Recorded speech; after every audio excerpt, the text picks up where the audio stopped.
వరద బాధితుల కోసం రాష్ట్ర వ్యాప్తంగా దాతల నుంచి విరాళాలు చెక్కులు మంత్రి నారా లోకేష్ కు అందజేస్తున్నారు. మంగళగిరి నియోజకవర్గానికి చెందిన కల్లం రాజశేఖర రెడ్డి 10 లక్షలు, కొమ్మారెడ్డి కిరణ్ 10 లక్షలు విరాళం అందించారు. వీరితో పాటు ఏవి రమణారెడ్డి 7 లక్షల రూపాయలు, ఒంగోలుకు చెందిన మేదరమట్ల సుబ్బయ్య 1 లక్ష రూపాయలు, ఆలూరు కొండలరావు 50,000 రూపాయలు, ఆలూరు ఝాన్సీ లక్ష్మి 50,000 రూపాయల చొప్పున విరాళం అందజేశారు. Vambay colony, Ajit Singh Nagar, Jakkampudi YSR colony, new Rajiv Nagar ప్రాంతాలలో వరద బాధితుల కోసం ఉదయం నుంచి హెలికాప్టర్ల ద్వారా 42,000 కిలోల ఆహారం, వాటర్ బాటిళ్లు, పండ్లు జారవిడిచారు.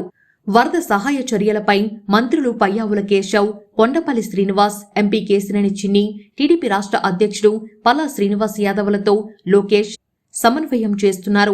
జూనియర్ ఎన్టీఆర్ తో పాటు ముఖ్యమంత్రి సహాయ నిధికి విరాళాలు అందజేసిన తెలుగు సినీ ప్రముఖులకు మంత్రి నారా లోకేష్ కృతజ్ఞతలు తెలిపారు. విపత్కర పరిస్థితుల్లో తోచిన విధంగా సాయం చేసి ప్రజల్ని కాపాడేందుకు ఎంతో ఉపకరిస్తుందని లోకేష్ పేర్కొన్నారు. ఆంధ్రప్రదేశ్, తెలంగాణ రాష్ట్రాల్లో వరద బాధితుల సహాయం కోసం హిందూపురం ఎమ్మెల్యే బాలకృష్ణ ₹1 కోటి విరాళం ప్రకటించారు. తెలుగు రాష్ట్రాల్లో భారీ వరదలు చాలా మందిని బలి తీసుకున్నాయని, ఎంతో మందిని నిస్సహాయుల్ని చేశాయని ఆవేదన వ్యక్తం చేశారు. వరదల్లో సర్వం కోల్పోయిన అందరికీ ఈ కష్ట సమయంలో ఆ భగవంతుడు ధైర్యం ఇవ్వాలని ప్రార్థిస్తున్నానని తెలిపారు. నా బాధ్యతగా తెలుగు రాష్ట్రాలకు 50 లక్షల రూపాయల చొప్పున మొత్తం ₹1 కోటి ఇరు రాష్ట్రాల ముఖ్యమంత్రి సహాయ నిధికి విరాళంగా ఇస్తున్నాను అంటూ బాలకృష్ణ ప్రకటించారు.